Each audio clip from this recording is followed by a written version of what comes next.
Lena was a freelance illustrator, and AI replacing jobs in her field didn't come with an announcement, it came with silence. Automation doesn't always fire people, sometimes it just makes them easier to ignore.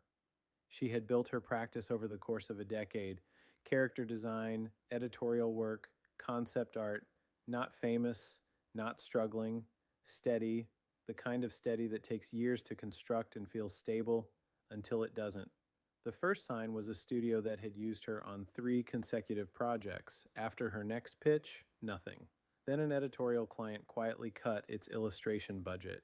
Then the referrals thinned. She didn't get a call explaining it. She got a gap in her calendar that kept getting wider.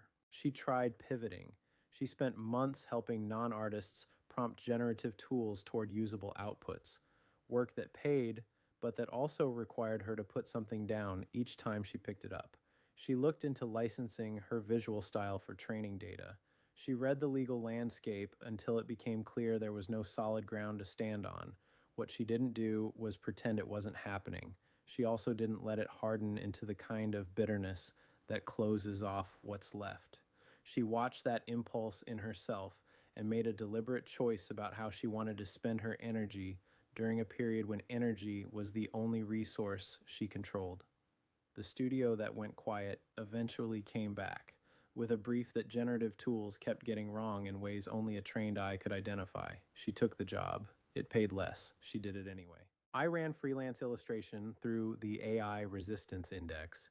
Here's what the framework flagged about structural exposure in creative services work that lives closest to the output layer. Here's the question that stays with me about Lena's story. The clients didn't leave because her work got worse.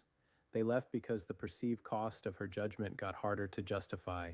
How much of what your clients or employer is paying for is the judgment, and how much is just the deliverable? The full story and the scoring breakdown are at Dawnstar Exploration.